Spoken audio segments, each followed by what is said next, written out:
বন্ধুরা, তোমরা সবাই ভালো আছো তো? আজকে আমি একটা গল্প বলবো। গল্পটা শুনে বলবে কেমন হয়েছে। ভালো থাকবে আর খুশি খুশি থাকবে। এর নাম কুকুরের বুদ্ধি। বোধিসত্ত্ব একবার কুকুর রূপে জন্মগ্রহণ করেন।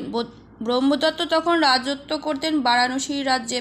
অন্যান্য কুকুরদের সঙ্গে শ্মশানে বাস করতেন বোধিসত্ত্ব। বারাণসী রাজ্য ব্রহ্মদত্ত একদিন সুসজ্জিত রথে চড়ে বেড়াচ্ছেন নগর ভ্রমণ করতে। অন্ধকার থাকতে থাকতেই বারাণসী রাজ্যে ফিরে আসলেও চালককে তিনি বলতে ভুলে গেলেন রথের সাজ খুলতে। সাজ সমেত রথ পড়ে রইল বাগানের পাশে। সেদিন রাতে প্রচণ্ড বৃষ্টি হলো, ফলে চামড়ের সাজ গেল ভিজে।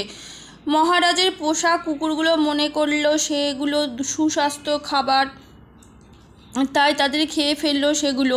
পরদিন সকালে রাজার এক চাকর হঠাৎ খেয়াল করল রাজার রথের অবস্থা কে যেন সর্বনাশ করেছে। রথের সাজটাজ আর কিছুই নেই। রাজাকে গিয়ে চাকর বলল, মহারাজ, বাইরে কোনো এক কুকুর ঢুকে আপনার রথের সাজ খেয়ে ফেলেছে। এই রথটি রাজার খুব প্রিয় ছিল। রথের এই দুর্দশা শুনে রাজা হুকুম দিলেন রাজ্যের সব কুকুরদের যেন মেরে ফেলা হয়। মহারাজের হুকুমে অমান্য করা নেই। রাজার সেনাবাহিনী একে একে সব কুকুরকে মারতে লাগলো। ভয়ে একদল কুকুর এসে হাজির হলো শ্মশানে। এই কুকুরদের দেখে বোধিসত্ত্ব তাদের বলল, ভাই, তোমরা হঠাৎ শ্মশানে কেন? এই কুকুরদের মধ্যে হঠাৎ একজন বোধিসত্ত্বকে সমস্ত ঘটনা খুলে বলল। বোধিসত্ত্ব সব ঘটনা শুনে বুঝতে পারলেন এ কোনো বাইরের কাজ নয়, রাজার পোষা কুকুরটাই এই কাজ করেছে। বিনা কারণে বাইরের কুকুরদের মারা পড়েছে। এই অন্যায়ের একটা বিহিত করতে হবে, যেভাবেই হোক নিজের জাত ভাইদের বাঁচাতে হবে। বোধিসত্ত্ব অন্যান্য কুকুরদের বললেন, আমি যতক্ষণ না আসছি তোমরা এই শ্মশানে ছেড়ে বেরিয়েও না। এই কথা বলে বোধিসত্ত্ব চলে গেলেন ব্রহ্মদত্তের রাজ দরবারের দিকে। ঈশ্বরের নাম জপতে জপতে সকলের চোখ এড়িয়ে রাজার সিংহাসনের আড়ালে লুকিয়ে রইল।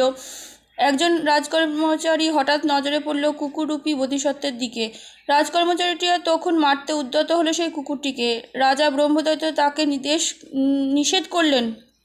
বোধিসত্ত্ব রাজার সামনে এসে রাজাকে অভিবাদন করে বললেন, মহারাজ, আপনি নাকি রাজ্যের সব কুকুরদের মেরে ফেলার নির্দেশ দিয়েছেন।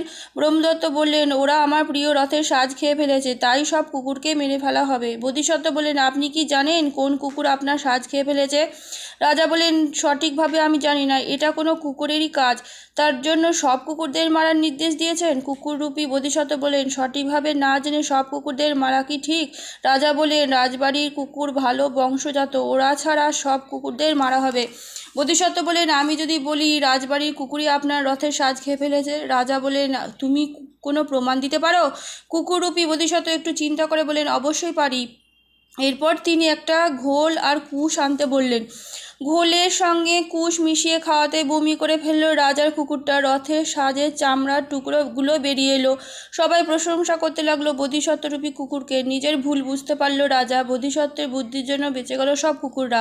সবাই ধ্বনি করতে লাগলো কুকুরের প্রখর বুদ্ধির। আজকের মতন গল্প এইটুকুনি। কেমন লাগলো জানাবে। ভালো থাকবে আর খুশি খুশি থাকবে।